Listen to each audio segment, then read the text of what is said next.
Subscribe कीजिए scholar elite channel को और बेल आइकॉन को दबाइए लेटेस्ट एजुकेशनल वीडियो सबसे पहले देखने के लिए।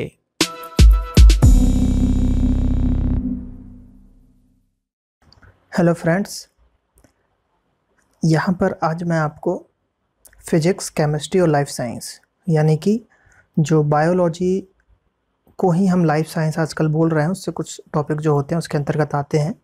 तो जनरल स्टडीज़ या जनरल साइंस, जीएस मतलब यहाँ पर जो है जनरल स्टडीज़ नहीं है, जनरल साइंस है। तो जनरल साइंस का पार्ट 6 बताऊँगा जिसमें हम कुछ एमसीक्यूज़ को डिस्कस करेंगे। पार्ट 5 तक हम देख चुके हैं और अभी मेरा स्वास्थ्य ठीक ना होने के कारण कई दिनों से हमारे चैनल पे इसके वीडियोस रुक गए थे, जो कि अब यहाँ पर मैं कंटिन्यू करने की कोशिश करूँगा। ठीक है, तो यहाँ पर जो मैं आपको आज बताने वाला हूँ वो है पार्ट 6 और भी जो भी इससे रिलेटेड, रेलवे से रिलेटेड और बहुत सारी सीरीज जो स्टार्ट हुई थी वो कंटिन्यू होंगी। तो साइंस मेनली ज़्यादा फोकस करना है साइंस पे हमको, क्योंकि साइंस बहुत ही इम्पॉर्टेंट है, तो उसको हमको यहाँ पर देखना है। तो चलिए यहाँ पर स्टार्ट करते हैं।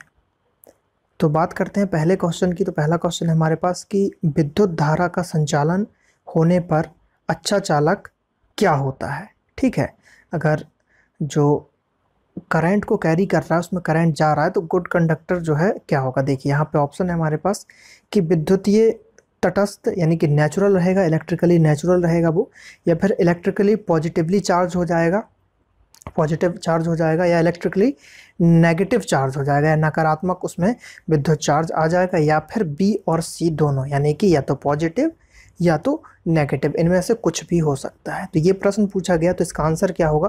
तो इसका जो आंसर होगा, इसका आंसर होगा इलेक्ट्रिकली नेचुरल, यानी कि ऑप्शन नंबर ए इसका सही आंसर होगा। यहाँ पर बात करते हैं अगले क्वेश्चन की। तो अगला क्वेश्चन है कि आंतरिक दहन इंजन में, ठीक है, आंतरिक दहन इंजन में पेट्रोल वाष्प के साथ हवा चार्ज करने के लिए इस्तेमाल किए जाने वाले तंत्र को क्या कहते हैं। ठीक है, यानी कि जो आंतरिक दहन यानी कि इंटरनल कंबस्शन इंजन की बात की जा रही है, उसमें पेट्रोल के वाष्प के साथ हवा को चार्ज किया जाता है ना, तो उसके लिए यहाँ पर क्या यूज़ किया जाता है। कार्बोरेटर, जो है कैलिपर, या फिर क्रोनोमीटर, या इलेक्ट्रोमीटर।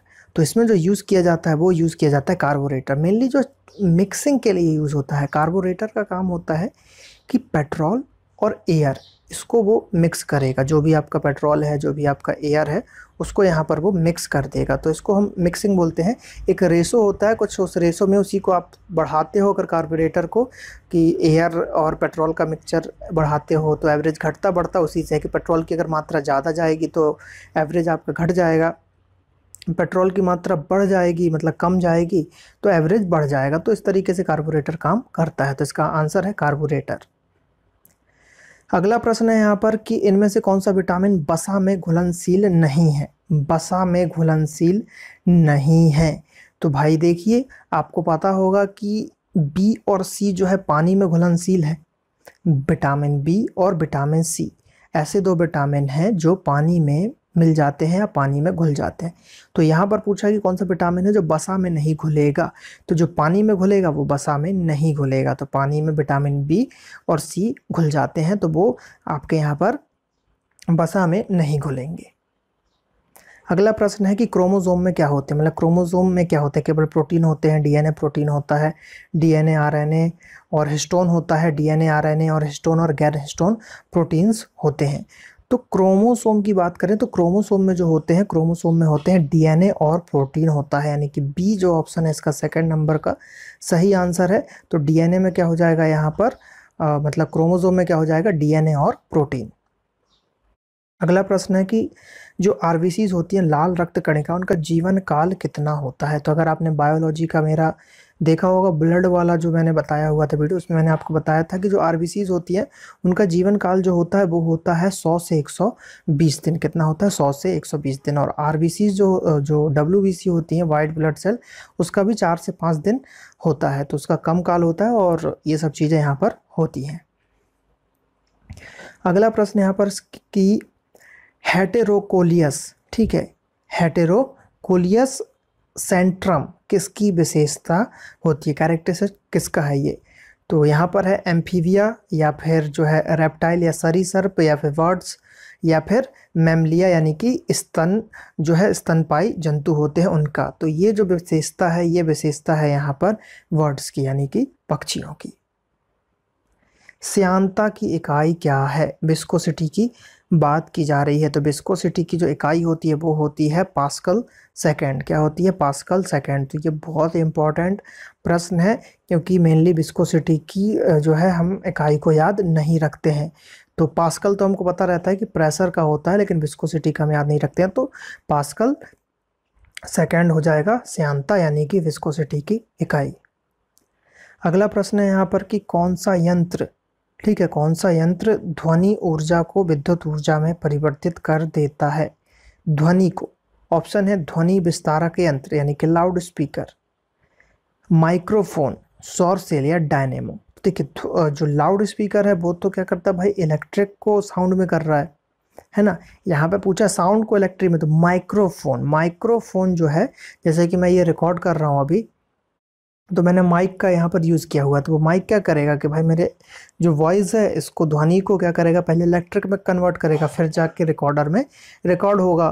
तो यही काम करता है। तो इसका आंसर क्या होगा? माइक्रोफोन। अगला प्रश्न है कि भैया पारदर्शी माध्यम से अणुओं या कणों का ऊर्जा विस्तारीकरण के कारण तरंग लंबाइयों का परिवर्तन घटित होता है। यह कथन किस सिद्धांत या वैज्ञानिक नियमों को अभिव्यक्त करता है? ठीक है, ऑप्शन है रमन प्रभाव, टिंडाल प्रभाव, पाउली का नियम या फिर न्यूटन का नियम। तो यह नियम जो है, यह नियम है यहाँ पर रमन प्रभाव, जिसके लिए इनको जो है नोबेल पुरस्कार भी प्राप्त हुआ था। अगला प्रश्न है यहाँ पर, मतलब जो रमन साहब थे इनको जो है नोबेल प्राइज़ मिला हुआ है और ये हमने जो है पढ़ा हुआ है अपने फिजिक्स के लेक्चर्स में। अगला प्रश्न है रडार जो है मतलब किस चीज़ के लिए प्रयोग में किया जाता है रडार?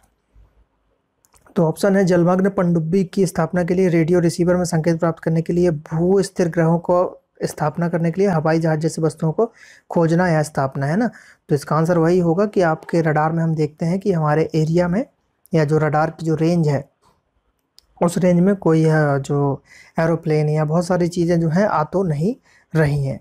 तो इसका आंसर वही होगा, हवाई जहाज जैसी वस्तुओं को ढूंढना। अगला प्रश्न है कि 5% पानी युक्त इथेनॉल किस नाम से जाना जाता है? तो यहाँ पर ऑप्शन है हमारे पास रेक्टिफाइड स्पिरिट या फिर इथेन हाइड्रोक्साइड या एथेनोइक एसिड या इथेन, जिसमें 5% पानी हो, एथेनॉल, तो वो कहलाता है यहाँ पर स्पिरिट यानी कि रेक्टिफाइड जो यहाँ पर स्पिरिट कहलाएगा। तो ये याद रखिएगा कि इथेनॉल प्लस पानी का मिक्सचर है रेक्टिफाइड स्पिरिट।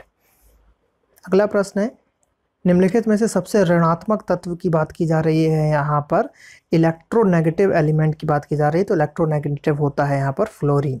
तो आंसर क्या होगा इसका? फ्लोरीन। अगला प्रश्न है कि रेडियोधर्मिता सामग्री को निम्न में किस आधान में संग्रह करना चाहिए? सीसा, सोडियम, टाइटेनियम या फिर जो है तांबा। तो इसको जो है सीसा, लेड में आप इसको रख सकते हो। तो यहाँ पर जो हमारा अगला प्रश्न है, अगला प्रश्न ये है कि आवर्त सारणी में कौन सा तत्व उच्चतम यौगिक की संख्या बनाता है? यानी कि कंपाउंड जो आपका highest number of compounds in the periodic table. तो ये जो बनाता है ये बनाता है यहाँ पर कार्बन। ठीक है, कौन बनाता है? कार्बन बनाता है। अगले प्रश्न की बात करें तो अगला प्रश्न है कि गलत मिलान जोड़ी को लिखिए। तो इसमें से गलत कौन सा है? तो देखिए 72 जो है दिल की धड़कन सामान्य होती है। सबसे बड़ी नस यहाँ पर दी गई है कि इन्फीरियर कावा, इन्फीरियर वेना कावा।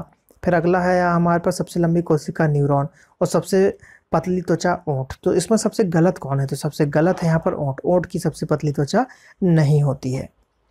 अगला प्रश्न है हमारे पास कि बेहोशी की दवा के लिए उपयुक्त नाइट्रोजन के ऑक्साइड का नाम क्या है? मतलब जो बेहोशी की दवा में उपयोग किया जाता है, नाइट्रस ऑक्साइड या फिर नाइट्रोजन जो है पेंटोक्साइड या नाइट्रोजन ऑक्साइड, नाइट्रिक ऑक्साइड या नाइट्रोजन डाइऑक्साइड।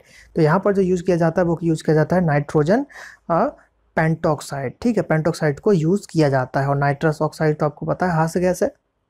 अगला प्रश्न है कि मानव शरीर में सबसे बड़ी ग्रंथि कौन सी है? तो सबसे बड़ी ग्रंथि की बात करें तो वो है यहाँ पर जो है लिवर यानी कि कलेजा सबसे बड़ी है, और फिर उसके बाद सेकंड में आता है, थर्ड में भी आता है, बहुत सारी ग्रंथियाँ आती हैं यहाँ पर। अगला प्रश्न है कि किनके आक्रमण के कारण आम सर्दी जुकाम चेचक और खसरा हो जाता है? वायरस, जीवाणु या फिर प्रोटोजोआ या वायरस और बैक्टीरिया दोनों? तो इसका आंसर है यहाँ पर केवल विषाणु। मेनली जो है ये सब वायरल फीवर, वायरल ये सब होता है यहाँ पर। अगला प्रश्न है कि कृत्रिम उपग्रहों द्वारा संचार के लिए निम्नलिखित में से कौन सी तरंग प्रयोग में लाई जाती है? ठीक है, कौन सी तरंग प्रयोग में लाई जाती है? तो यहाँ पर आंसर है कि अगर कृत्रिम उपग्रह की बात की जा रही है तो यहाँ पर जो आंसर होगा माइक्रोवेव्स इसका आंसर होगा। प्रकाशीय तंतु का प्रयोग कहाँ किया जाता है, यानी कि ऑप्टिकल फाइबर का यूज़ कहाँ किया जाता है?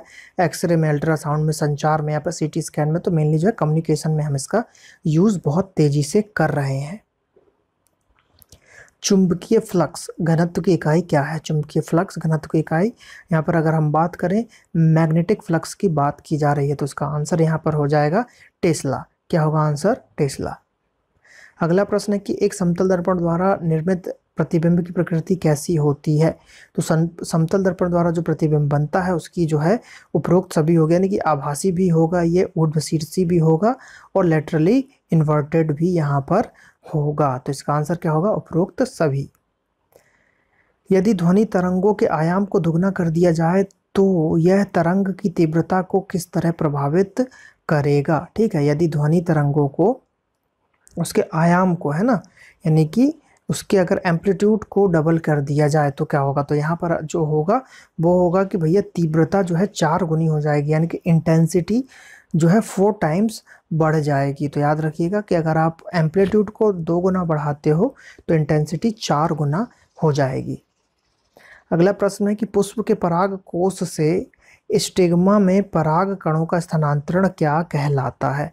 तो ये जो है ये कहलाता है आपका यहाँ पर फर्टिलाइजेशन, यानी कि इसको निषेचन बोला जाता है। तो यहाँ पर जो है ये प्रश्न समाप्त होते हैं जो कि थोड़े से इम्पोर्टेंट थे। और इसके आगे जो अगला पार्ट होगा उसमें अगेन हम 25 से 26 क्वेश्चंस को डिस्कस करेंगे जो कि आपके रेलवे के एग्जाम के लिए बहुत ही इंपॉर्टेंट होंगे। जैसा कि आपको पता है कि रेलवे में वैकेंसी भी बढ़ गई है, जो ये आपके लोको पायलट और ग्रुप टी की वैकेंसी थी, इसमें लगभग 20,000 की जो है इजाफा हो गया है वैकेंसी में। तो ये भी आपको अच्छा रहेगा। अब वैकेंसी, टोटल वैकेंसी जो है 1,10,000 हो गई है रेलवे में। और ये सब चीज़ें हैं और बाकी जो भी अपडेट मिलेगा तो मैं आपको यहाँ पर बता दूंगा। तो चलिए मिलते हैं अगले वीडियो में, जो अगला इसका पार्ट होगा उसमें हम अगेन साइंस के कुछ अच्छे क्वेश्चंस को डिस्कस करेंगे। Thank you. जय हिंद, जय भारत।